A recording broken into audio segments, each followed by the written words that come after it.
Erokamano nyakora mogi kuom yiero Ramogi TV kendo e otieno ni en saa 3 mar otieno ma kawuono arwakni machiegni weche manyien mag oimore biro ni achiel kachiel odiechieng' mar tich ariyo odiechieng' mar ariyo dwe mar 12 2025. Nyakora mogi yiena mondo anyisi ni kawuono kaka en tich ariyo ng'e gwengewa bende ok lew ma ok obetie. Kaw kamano mokwongo wayud thuond weche. Watu wengine wako na tabia mbaya, wakaenda wakasema huyu mtu amesema atakuwa rais miaka 20. Kwani watu wanafikiri kazi ya rais ni kazi rahisi ya kupigiwa kelele kila siku? Mimi nangojea siku mimi nitatoka hapa niende. Jatend piny Kenya William Ruto korokero oko luoro ma osebedo ni dibed ni en gi dwaro mar biro sundo bedo e loch aming'a. Seneta Boni Khalwale omalemo mar jaleg kweth mathoth e od bura mar Senate kendo UDA ochiwo lemono ne Wafula Wakoli ma Bungoma. Lakteche ma Siaya e bwo mabul mar KMPDU oramo ni ok ginyal dhi nyime gi tich ka ok ores chal mar arita margi.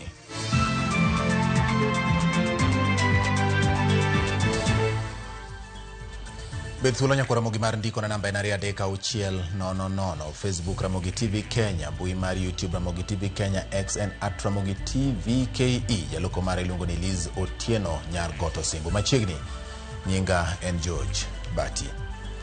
Jatend piny William Ruto omedo goyo debe ne chenro mage mag dongruok kowacho ni oonge kod paro mar tiyo kuom thuolo mokalo mano ma oketi e katiba. Koloso e kinde romo mare kod chife ma pacho kae kar jot mare bure Nairobi, Ruto wacho ni nitiere jogo maparo ni tij bedo jatend piny en mano mayot kendo obiro timo kare mar chopo singo mane ochiwo ne oganda jo Kenya e kinde ma omako kata mokawo apisi kaka jatend piny Kenya. Opuoyo chenro kaka gedo mag chirni, okumba mar thieth mar SHA kod udi manengo gi oyueyo, kowacho ni mag gin moko kuom gigo makonyo chwalo dongruok ne jopiny. Hapa Kiambu peke yake tunajenga soko 30 in Kiambu County. Hapa Kiambu. Nakuru nilikuwa huko juzi, tunajenga soko 25. Hakuna serikali imejenga soko 25 kaunti moja. Wakijenga pengine soko moja in 5 years. Sio kama tunaelewana. And kama hiyo tumefanya ni kwa miaka miwili, munieleze miaka 10 Kenya itakuwa inakaa namna gani? Miaka 20? Miaka 20? Na unajua nilisema hivyo juzi, watu wengine wako na tabia mbaya, wakaenda wakasema huyu mtu amesema atakuwa rais miaka 20. Kwani watu wanafikiri kazi ya rais ni kazi rahisi ya kupigiwa kelele kila siku? Mimi nangojea siku mimi nitatoka hapa niende. Mwingine achukue asonge. Ama namna gani? I want to make my contribution. Mungu akinipatia nafasi mimi nitafanya bidii kwa ile Mungu atanipatia nafasi. I have no interest. Mnanielewa my friends? Nyakora Ramogi kowere kod mano timore e par jot mar jatend piny Kenya. Wadhi kama chielo romo mar lamo ne mane en jatend migawo mar pur mosenindo Joseph Munyao e kanisa mar Nairobi Baptist. Jatend duond bura mar People's Liberation Party Martha Karua ywak ni ratiro ne ok obedo e yiero ma adundo manchano bagi e pacho ka. Karua olero ni yiero ma Mbeere North kaachiel kod Malaba ne ok otim e yo makare kendo wacho ni mano en chakruok marach ka oganda ochomo yiero maduong' ma 2027. Mbeere and Malaba and all this by-elections, something was terribly wrong. But as citizens, we must ask ourselves, even though we are oppressed, are the gifts worth it? Because they confuse and give room for meddling. We are coming to a general election in about 1.5 years. If we do not retrace our steps, we stand to lose our nation.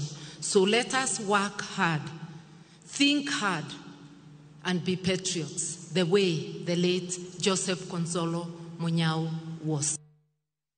Kawasuri nyakura mogodo nyake od bura mamalo. Duon bura mar UDA othecho oko seneta ma Kakamega Boni Halwale kaka jalegwi kweth mathoth od bura mar Senate kendo lemone koro chiw ayanga ne seneta David Wafula Waholi ma Bungoma. Magi timore kinde ma jod bura manyicha ne oyiere yiero ma adundo chamo mayanga kaka jod bura. Walter Nyambaga nigi ler mar wachni. Speaker mar od bura mar Senate Amason Kingo yango ne duon bura mar UDA okiro oko seneta ma Kakamega Boni Halwale e kaka jalegwi kweth mathoth od bura mar Senate kendo lemono koro mi seneta ma Bungoma David Wafula Waholi. Now, from the correspondence, the minutes indicate that a resolution was passed to remove the Senate Majority Whip, Senator Dr. Boni Halwale, CBS MP, in accordance with Standing Order 22.5. The minutes further indicate the Majority Party elected Senator David Wafula Waholi MP to serve as the Senate Majority Whip in his place. Boni Vidiro mage oluwe bang' dhi ataro kod chung' mar duond bura mar UDA. Yiero madundo mama lava kama nyoka Halwale osereja chung' mar DAP Seth Panyako kar David Andagwa mar UDA. A senator elected under paragraph 1 may be removed by a majority of votes of all the senators belonging to the majority party. Thereupon a decision being made by the majority party or coalition under this standing order, the decision of the party or coalition shall be communicated to the Speaker in writing, together with the minutes of the meeting at which the decision was made. Ekindeno, bende maromo jo od bura auchiel moting'o Boyd Were Makasipul, Moses Omondi ma Ogunja, Harrison Kombe ma Magarini, David Andagwa ma Malava, Leonard wa Mudhembe ma Mbeere North, to kod Senator ma Baringo Vincent Chemitei, ochamo muma ayanga. I, Ongondo Boyd Were, having been elected a member of the National Assembly, do swear in the name of the Almighty God that I will bear true faith and allegiance to hapa kwa jina la Mwenyezi Mungu, so help me God. Bange, amende siasa otwire od bura, kaweche dirore motenre kod yiero madundo, manyoru mwaka serikal mar manywanda goyo tenga, to kweth makedo serikal tesre, to sayo kaka ota yiero no, makamano. That in this country there is nothing like a united opposition. What I actually see is a very disunited opposition. Planless, and that is how they lost these by-elections, Honorable Speaker. Honorable Speaker, only yesterday, on Sunday, I heard one of them saying that they had agreed with another one on how they would share positions in Nairobi County, as if Nairobi County belongs to you. The Speaker, I was very shocked and sorry to see my former boss here and the former Speaker fighting a young man. Mr. Speaker, you know, those are things you leave for your PA and other small people to deal with, Mr. Speaker. Tume huru ya uchaguzi, Bwana Spika, iko na jukumu sio tu la kufanya uchaguzi, lakini iko na jukumu, Bwana Spika, ya kuelimisha umma mambo ambayo yanafaa kujulikana, haswa mambo ya pia umuhimu. Honorable Speaker, it can't be in one piece of the mouth, somebody is saying the word, and on the other end they are saying the word rigged out. Name calling and abusing other leaders. This was across the board. It looks like what to say is only united opposition which was abusing. Even your side group, the other side, the Honorable Speaker, people have been abused. Manakaka mogo motwangie panya kachungi malongo. Serikal mar manywando chako chendo mar luoko riwruogi no endo kajo od bura mobalo kod dwaro mar duond bura no endo e kore kolo oko kamineme. Kaka yor neno ni gingirore mokalo. Walter Nyambaga, Ramogi TV. Ler mar od bura, Nairobi. Koro mogogai mar ODM Laktar Oburu Oginga koro dwaro mondo piny owacho chop dwaro mag ogirimiti mane oriedi kata oriedo thuond weche 10 mane okete winjruok e kind ogai machon mar ODM Raila Odinga kaachiel kod jatend piny William Ruto. Oburu olero ni keto e tim dwaro makamago biro konyo e tieko midhiero ma Jo-Kenya kaloe. Jatelo no oloso e log tich mar ODM e kinde mano yango kata rwako ayanga jotelo mag duond burano manyicha noyombo e yiero ma adundo. So our party must be made strong, and I want you, members of ODM, to be proud. You should be proud, but we should work hard, because if we don't work hard and make our party strong, we are going to be taken for granted. And we don't want to be taken for granted because we are a party with a vision. We are a party with a mission.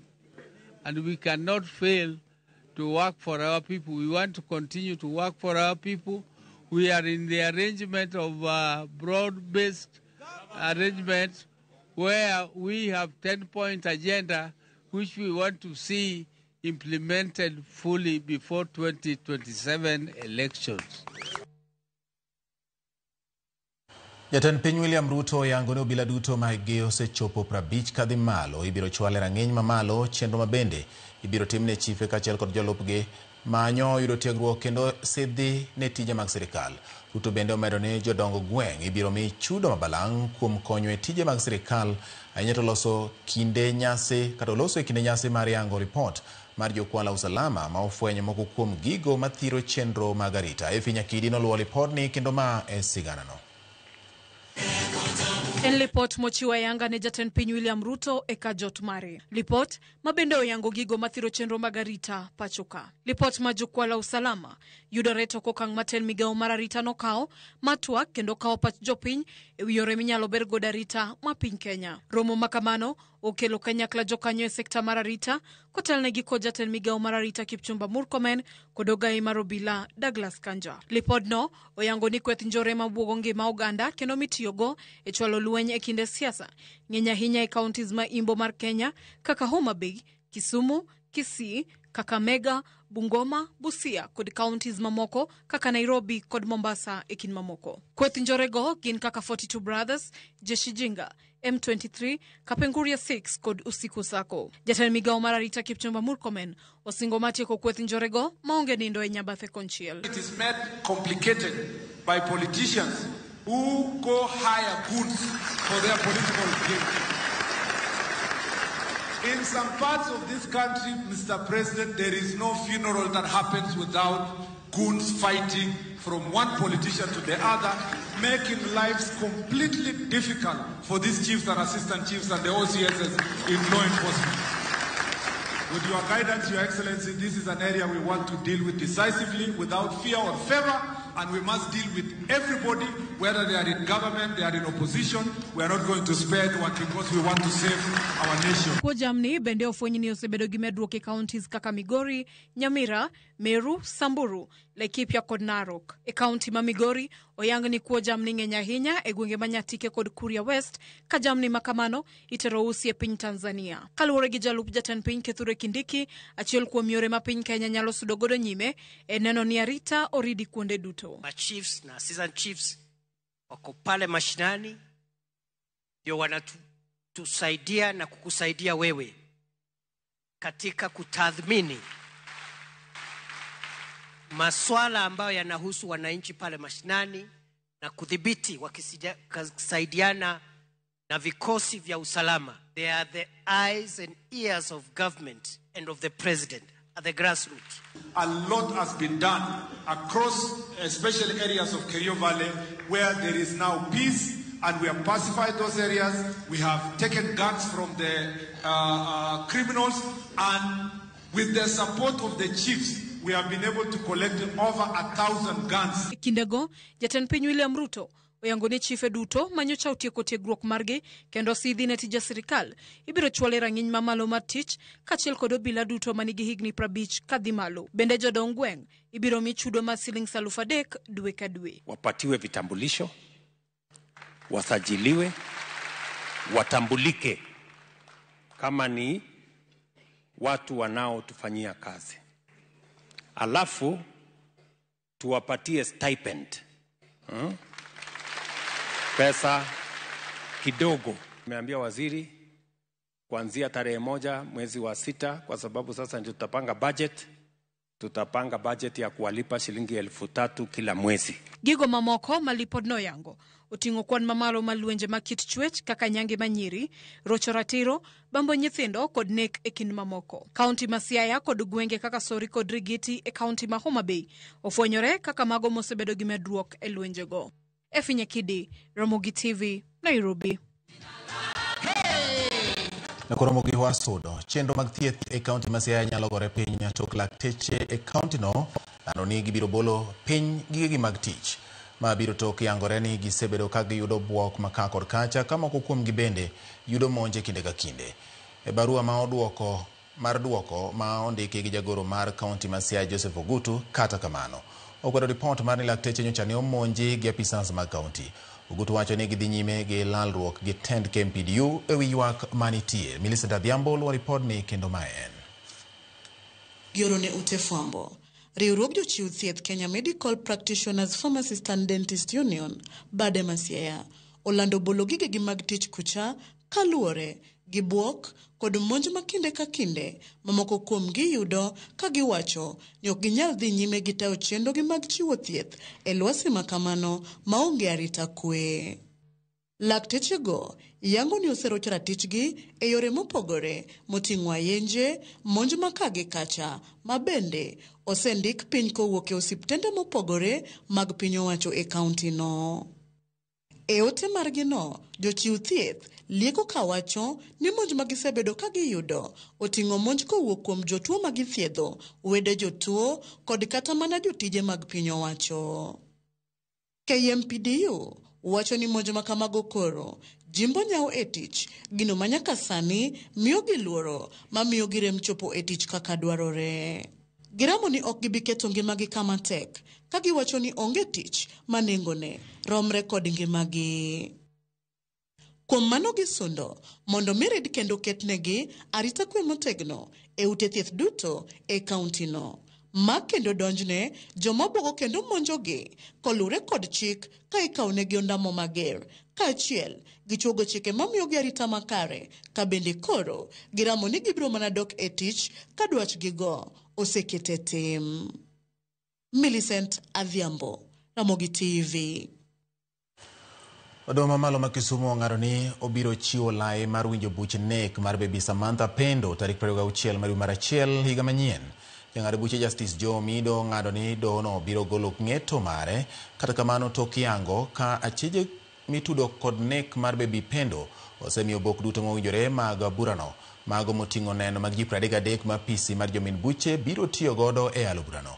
Omido nyiso kinde mag riwruoge ma ochung' ne familia kod mago manitiere burano mag jok manoroch ratechgi e burano mondo ket andika margi kamoro achiel eneno ni burano ok odigni seche ma obio chake. Bura mar nek mar Baby Samantha Pendo nochakore tok yiero mag 2017. Now that you have the email addresses, if you have a statement tomorrow, please send it or the next day. We don't have to wait for that date. The physical presence of the third accused is dispensed with, but she must appear virtually. So let them come to court. Once the matter is set down for hearing, then we'll see whether we can excuse them from attending mention.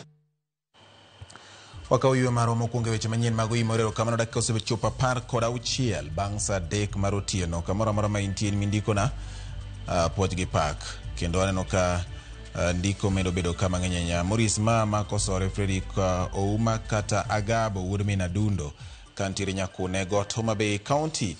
Waneni malera ahinya giminwa Pamela erokamano ahinya in bende kuom kete Ramogi TV ka kwano joma nena te nyakwa Ramogi ma samoro kudanga som kaluwore kod time. Roberto Uko ja welding ma mambo leo nena maler wajo ni apoyo twak mar Ruto kawuono ne. Ramogi TV neno maler nyabati kendo lera dua nyonga dua to amor gi gima youth leader wacho.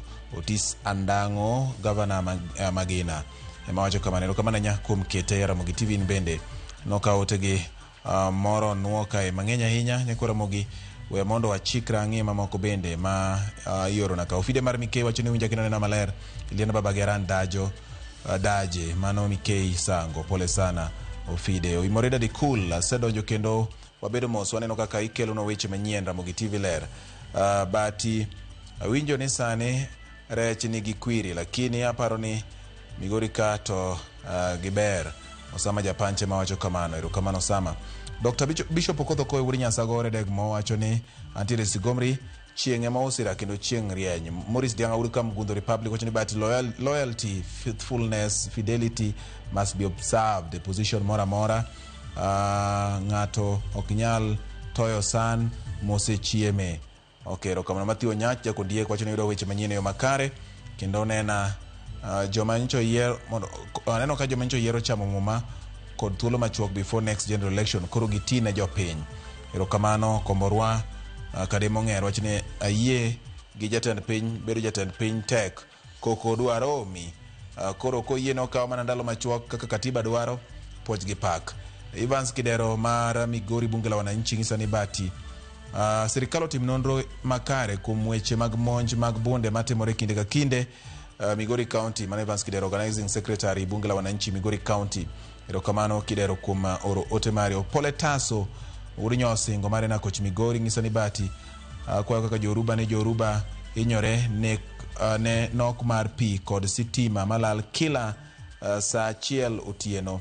Mar ariyo, congratulations ne our president kuom keto chief kod assistant chief machiegni kode ayiego. Erokamano Poletaso in bende kuom keto Ramogi TV. Okela loj meja kirando wachino imori Ramogi TV neno malera ahinya kendo nyilni wachino mosne super CS Mano Mbadi kachiel kod Dr. Robli Ngoje weche manyien chopo yo makare kabisa Wood Tsunami Kaching Ward 7 kasto makamu wachoni amora ahinya kaka ikelo weche manyien bati kendo wachoni politics loyalty is both political and administrative kendo wachoni amor gi gima party leader Oburu Oginga owacho marni ODM gi joge nyaka koro timo tegno mondo ka party kik kaw for granted.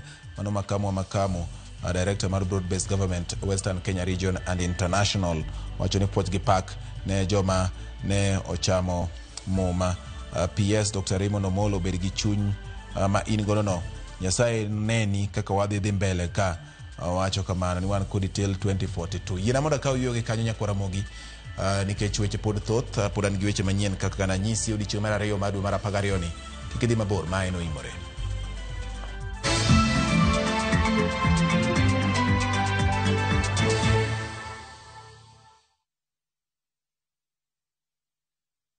Sometimes I need a fragrance to keep me calm, stays fresh in the heat and feels elegant into the night, lasting longer than expensive perfumes. New Downy, lavender calm, sunrise fresh and sweet elegance, freshness that inspires confidence.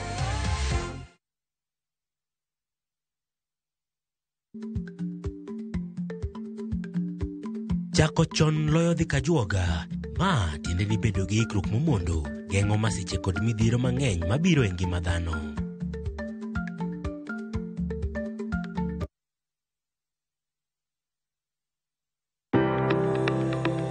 Ringreni wuoyo, to be ichiko iti, en aonda, rem mora, en ranyisi ni ringreni wuoyo kodi, e penj laktar, walero weche ma ringreni temo nyisi, ka wakelo ni paro mag jomolony. To wacho ni mondo mibed gi rageng' maber, nyaka bed ni chiemo makare, nikech askeche gi iloso kuom chiemo makare michamo. Paro manyalo reso ngimani. Kochopo kar food allergy kae, to kinga ma del ma ng'ato chako gore gi chiemo mochamo. Kod weche mag thieth mayudore achiel kachiel kuom joma olony. Nyalo bedo ni ng'ato nigi ratil man malo.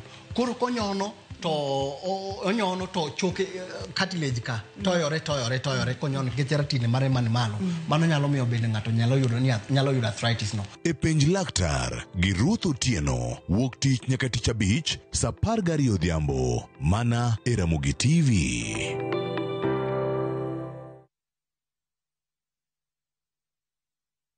Teke na Wigo Boda. Chanua Jam, fika on time at the lowest charges in town. Vaa helmet and ride in style. Ni safi, ni safe, na ni easy kwa mfuko yako.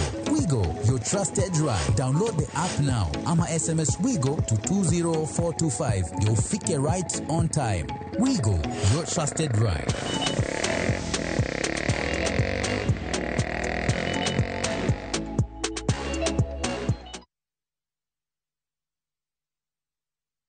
Mimi kama MC natenda ninayoyasema. Nimekuwa kielelezo kwa mara nyingi. Ni sawa, hakuna shida. Awali, haya madoa sugu yangebaki kwenye nguo zangu. Na kusugua kutotoa nguo zangu rangi. Asante kwa Ariel Liquid mpya, ni nzuri. Inaondoa madoa sugu na kung'arisha nguo, mwosho baada ya mwosho. Asante Asante New Ariel Liquid. New Ariel Liquid kwa mashine za kufulia huondoa madoa sugu kwa mosho mmoja.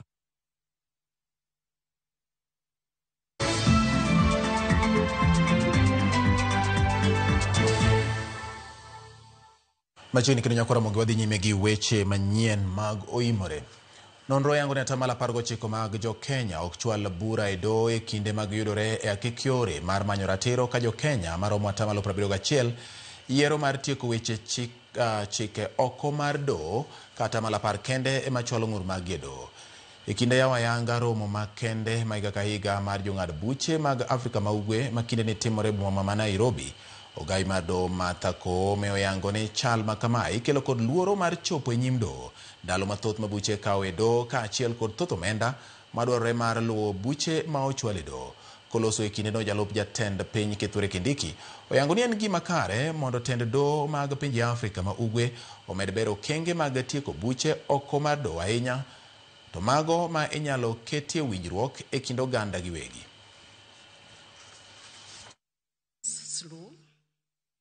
It remains costly, it remains distant, and many times intimidating. Let me say I'm one of those who also fear to appear before a court. That will send me screaming. I rarely scream, but if you tell me to appear before a court, I'll be so scared. But our judiciaries have increasingly embraced multi-door approaches to justice. Mechanisms such as the alternative justice systems, AJS,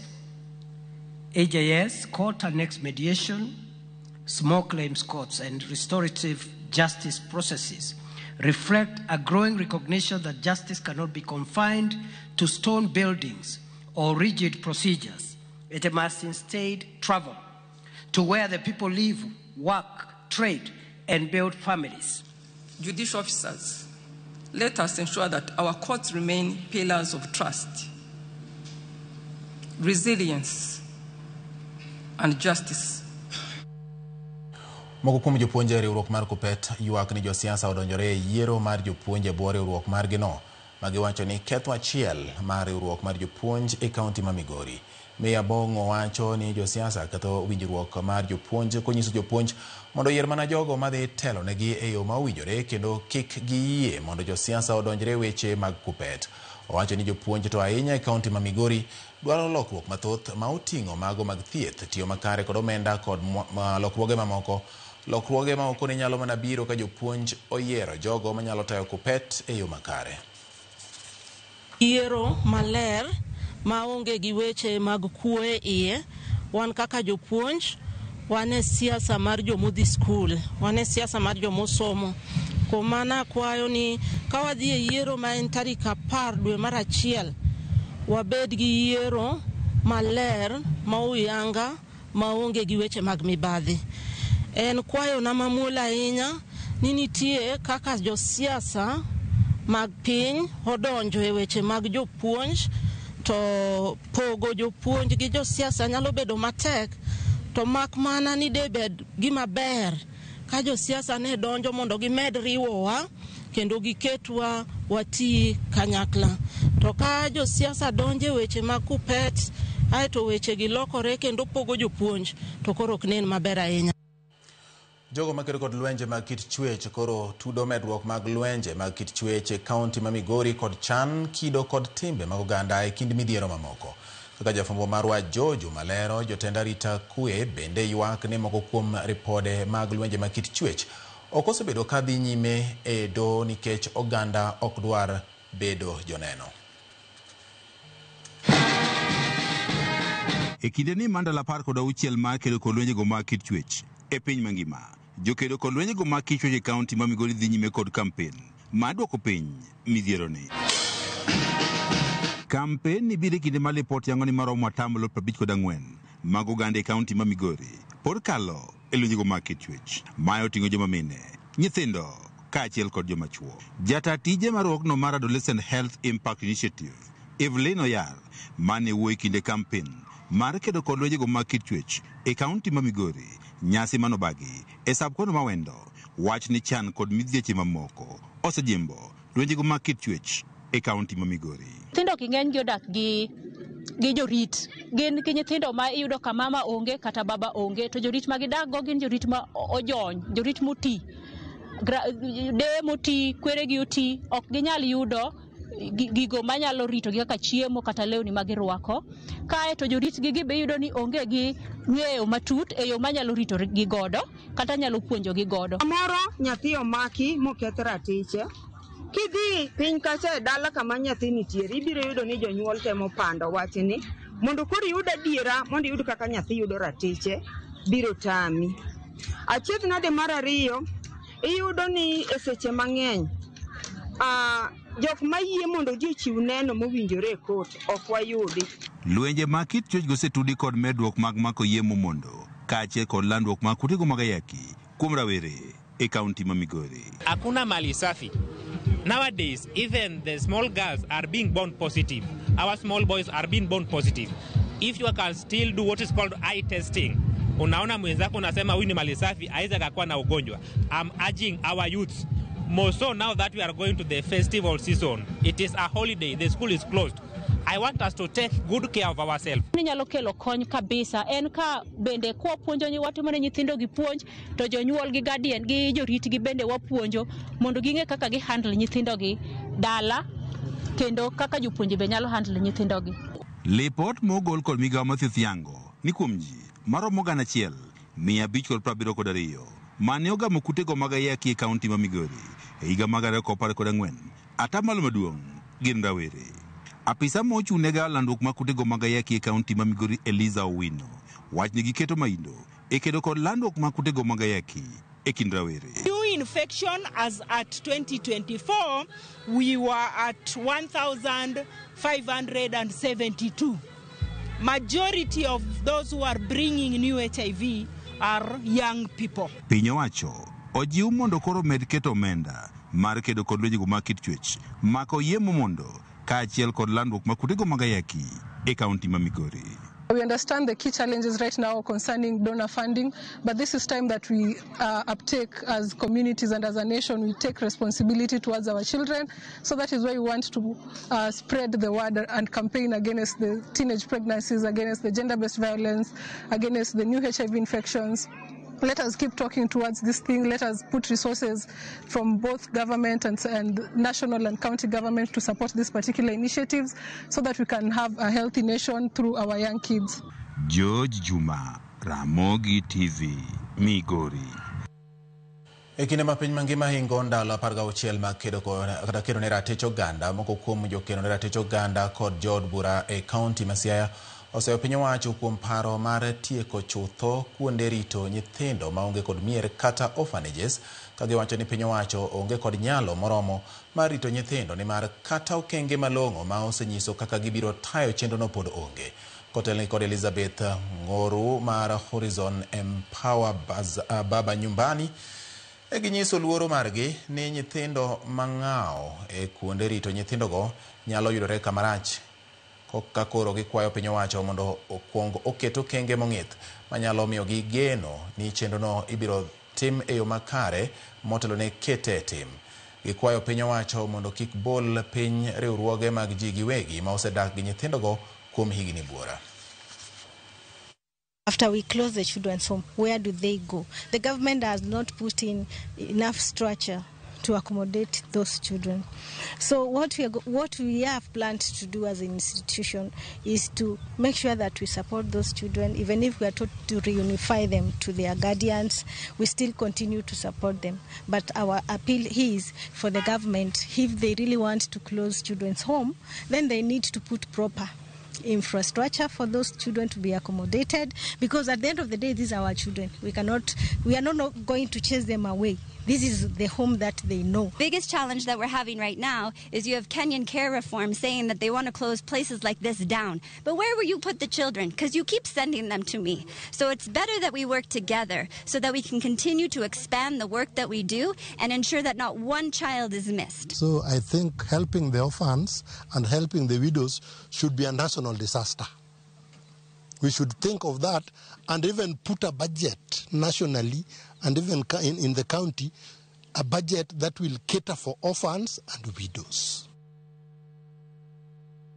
Nyakoromogi e chenro mar ng'e gwengewa kaka nasenyisi kawuono ni warango sigand gweng' ma Akala manitiere Gem e kaunti ma Siaya. Jogweng' ni kod ng'eyo mane ewi kaka nying mar Akala ne ochakore. E fumbo marwa Millicent Adhiambo kaka tich ariyo kama odhi kendo limo gweng' moro to kawuono ni gweng' mar Akala. Winjane ng'e gwengewa.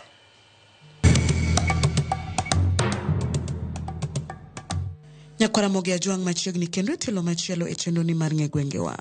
Jumani, kalapapla mar ng'e gwenge pod luorore mana e kaunti ma Siaya kuma owuok e gweng' ma oyude Ofuyo ma odhi Opiyo e gweng' Chiro kata Center mong'ere ni Akala mayudore e sub county ma Gem. Ka isekalo kata iselimo kata isewinjo ni kamoro iluongo ni Akala, ang'o miparo ni ne omiye nyingno ni Akala to nochakore nade?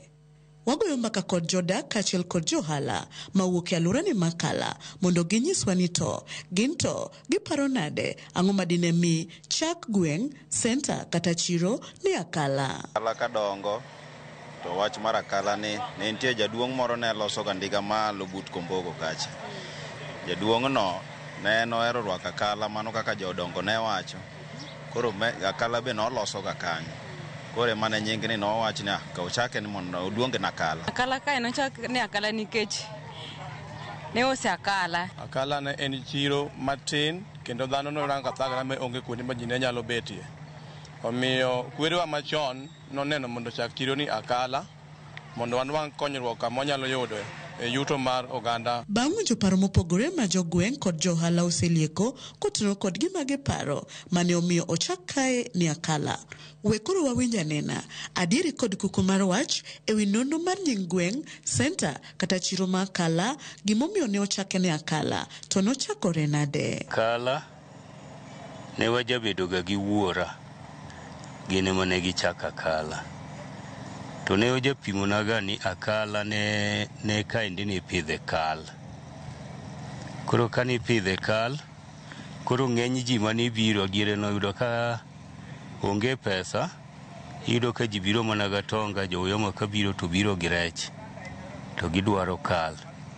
Koro giwilo. As kore ma koro ka gigi nene ni wadhi Akala kao kal. Kore mane nying Akala no chakre. Nipuro kal mang'eny kon gi kon to ji ne biro waro. To dhigo e pinje kon gi kon.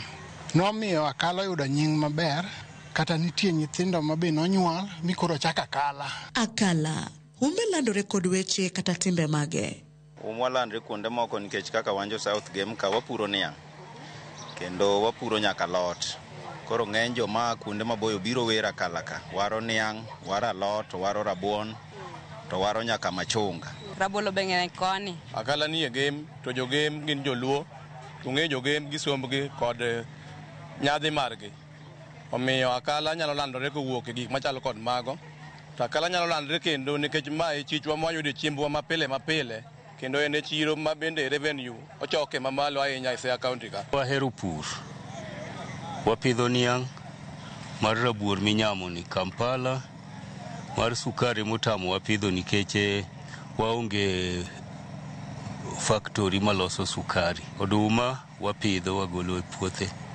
Rabuon bende wapidho. Poyo gini, rabolo gini bende apidho ka nitie.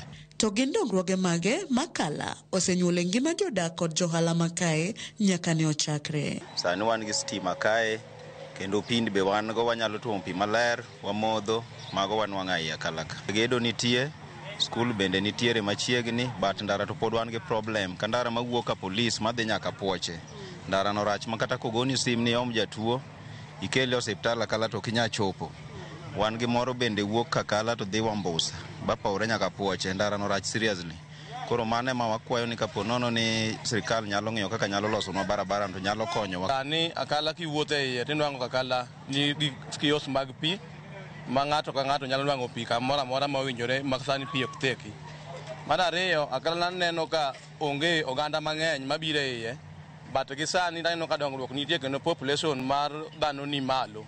Sani kinachaka neno Akala chiche oidho, dongruok bende nitie, buildings waneno ka mane onge chon, ndara be waneno kokalo maber kabisa. Masani aneno ka Akala bet dhi mbele kabisa. Wan gi skul kacha Akala Township aneno ka nitie, skunde moluore bende nie bathe ka omiyo dongruok makala neno kaber. Osiptal wan go makare, aneno ka osiptal dhi mbele kendo tiyo. Akala ni ne en bungu. Ne nitiere udi moko machon manoger kapok onyuolwa. Ema ne nitie akala ka. Mag lum to ne gisagolo. To mana mag kaka mneno mantiere i chiro, moluoro chirogi. Ema ne nitie to ng'eny gi osamuk. Koro sani wan gi maendeleo, waneno ka wan gi maendeleo mar gedo. Wagero grofa, wachak wamedo moro malo ka. Moro bende wan godo iye kacha. Udi matindo tindo midakie gi bende wan godo mabecho. Kata obedo ni akala osenyuolo dongruoge 1, 2, 3 minyalo kwan kendo inyalo ne. Rem mage ma jodak yango ni pod gin go mako kele alworani makala to akala biro medo dongore mametni chal kod gwenge mamoko. Akala sani osebedo kama duong'. Wagombo nokelnwa kata bank moro moloyo ringo dhi Bondo kata Kisumu, kelnwa bank moro akala ka makata kwanyalo kawo loan to koro kwabed gi weche mag dhi maboyo. Moremo kaka jakala en mana expansion mar ndara. Expand ndara mondo weche mag pi bende omedno. Gik moremo e yakala kae mokwongo wan go hospital kaka nasewacho to thieth tok ber ahinya iye. Yore mag yath bende onge, mage gi pat maneno ka arime yakala ka maka sirikal mar county ma Siaya nyalo miyowa thieth makare e Akala Health Center wanyalo duoko ne erokamano. Gima wareme yakala ka Nyasaye nyalo yie tedwa yudo bank ma kaduok gernwa bank moro kama ka watiyo to wayudo ka tieko godhiambo titere bank nyalo bedo maber nikech nitiere gaidi mine gi uso to wuok kamolewo to ka giluwo yo tiyudo kimayo gi pesa. Kata kawuono tong' moro koma siling 15,000 ka biro chiro to ka wan gi bank ka to dhi osoyo to koro bedo nono. Koro wagombo nakala utere ngas mamalo matin kata konyalo bedo rang'iny mar taon. Nyakwaramogi mana kamano gi kanye mwachopo godo e giko matielo makawuono e chendoni mar ng'e gwengewa. Sani ka ilimo kata ka iwinjo kata ka ikalo kama ondik ni akala to ing'eyo gimomiyo akala nobedo akala. Omiyo kikidhi mabor medikete mana kae e wang' jowi mari mar Ramogi nikech juma manyien bende aduogo ni kod nono mar gweng' machielo. Oriti masani, erokamano kuom bedo kodwa, nyinga Millicent Adhiambo, kata kihero inyaluonga ni Nyaboma.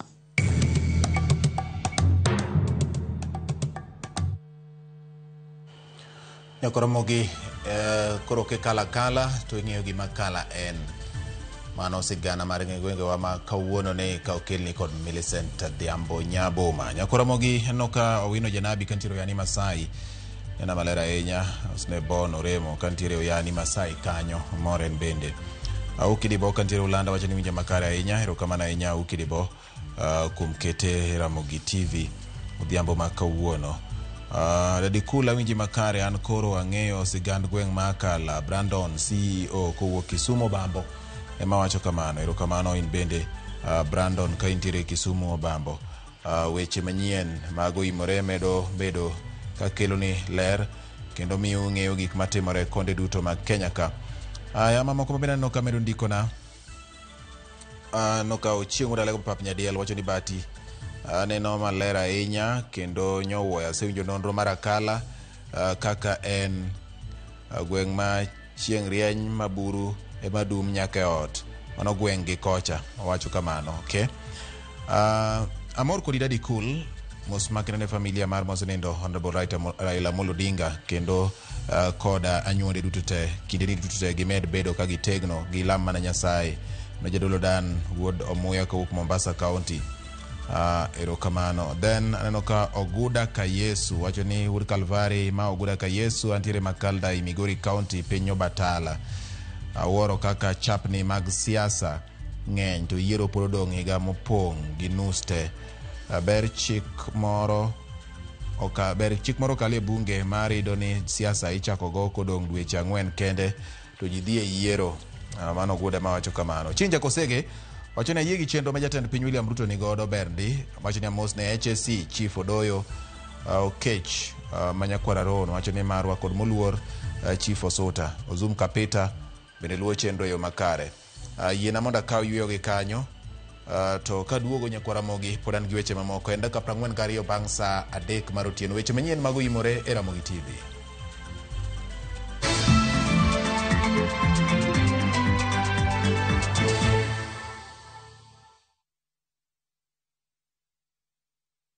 This festive season, begin a story. Qatar invites you to experience a different kind of magic, where every moment feels new, every sunset feels personal, and every traveler is welcomed with warmth. Discover Doha with our festive Qatar getaway from the 23rd to the 28th of December from just $1,385 per person sharing. Explore the dunes and the inland sea on a thrilling desert drive with a barbecue dinner under the stars and wander through the charm of Souq Waqif, where tradition meets the modern pearls of Doha. View travel, moments that matter, memories that last. Are you a Kenya government civil servant na uko na emergency? Usijibox kwa noma. Borrowing on MyMobi has never been easier. Simply register, apply, approve, and get your cash in minutes. Dial *531# and get up to 20,000 shillings to sort your emergency and pay from your next pay slip. No paperwork, no drama. Ni wewe tu na simu yako. With MyMobi, now you're in control.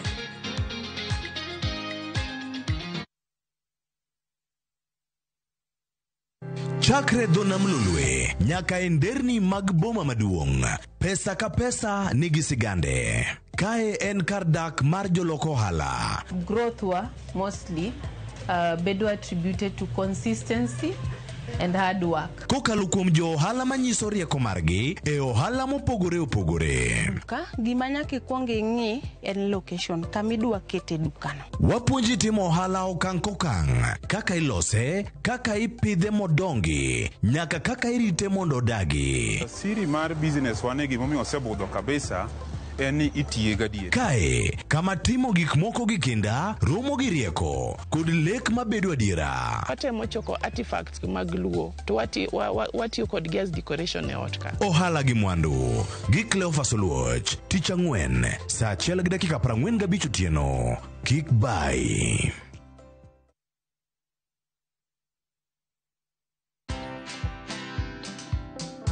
Hire the right people at home and pay them their dues. Don't pay minimum wage, pay living wage. There's a big difference. This idea of going home up country to get someone who doesn't even know how to flush a bathroom, a toilet, it is wrong. If your goal is to do that so you can pay them peanuts, for sure you will have more risks than you imagine. So that's the other thing. So hire someone at home or the people you need around you to build that ecosystem so that you do the signature things that only you can do. Watch this story and more. Download the Citizen Digital app or visit www.citizendigital.com and find the Citizen Originals portal. Kenya's #1 app, Citizen Digital.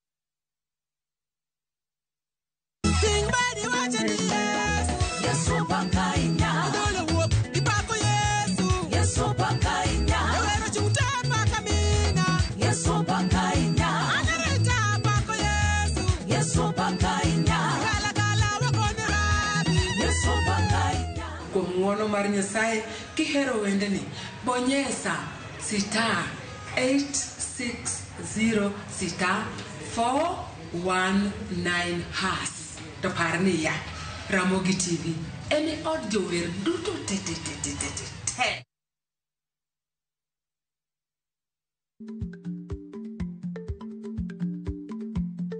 Jarikni jamuod nyoyo gi goyo.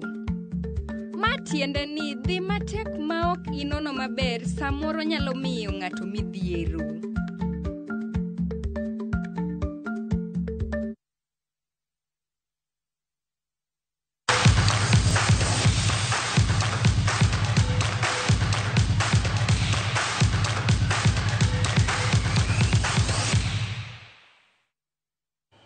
Machini koro donjo weche mag tuke. Tim mar Kenya mar rowere manitie boyigni 17 Junior Stars kawuono lo gonde 3-0 gi Ethiopia e tuke mag Sekafa madhi nyime e piny mar Ethiopia. Mano en tugo mar nus final mokwongo. E nus mokwongo mar tugo no timbe ariyogo ne ok oyudo gol moro amora eka Kenya nodok otimo keth e dakika mar 45 mogik ma Ethiopia ologi gonde 3-0. Ethiopia yudo gol mokwongo e dakika mar 66 kasto gimedo mar ariyo e dakika mar 79. Ethiopia, Uganda gi Tanzania ema dhi chung' ne Afrika ma ugwe e tuke mag AFCON mag rowere manitie boyigni 17 higa manyien.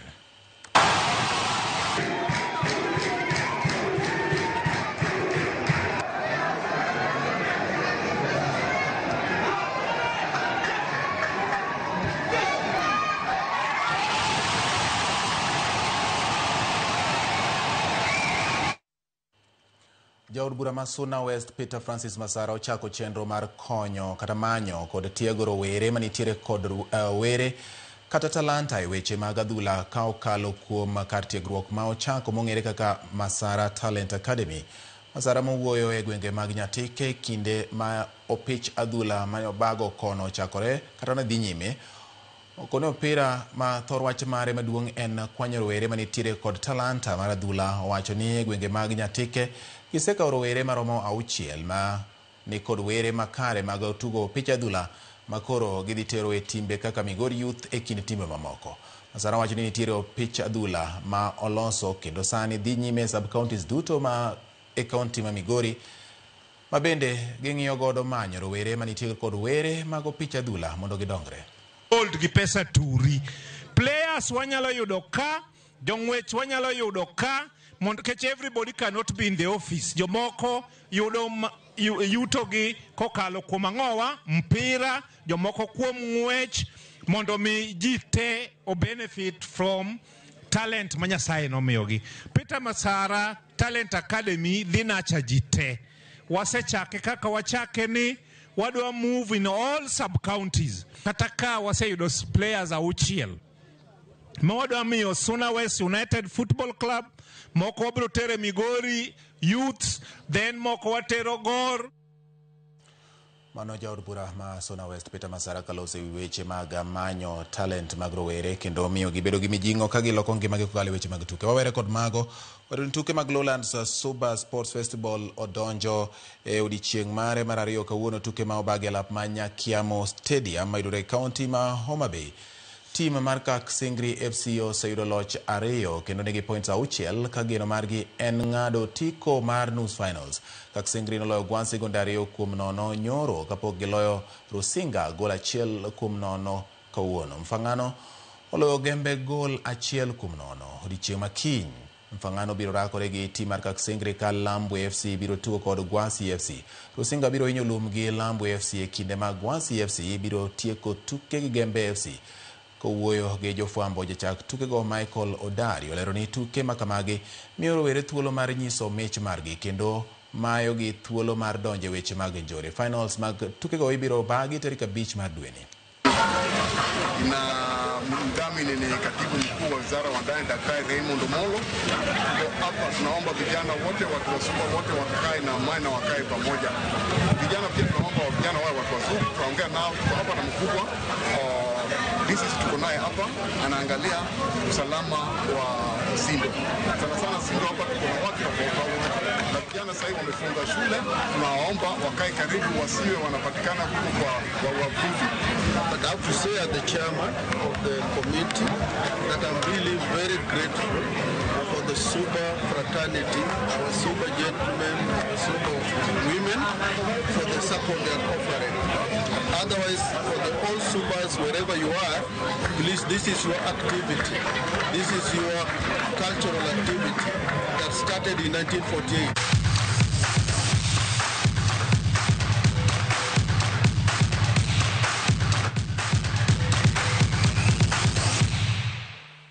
Erokamano nyakora mogi giko mar weche manyien mag imore tinende ni aneno ka CPA Wilberforce Otieno ng'isa ni mosna nyar goto simbo ka un kod studio kanyo gi jo North Kenya Mkago duto te jo North Kenya Mkago ward duto te uru tsunami amor gi weche manyien mag Ramogi kaka biro kong'ith kendo gi chia mamalo ahinya.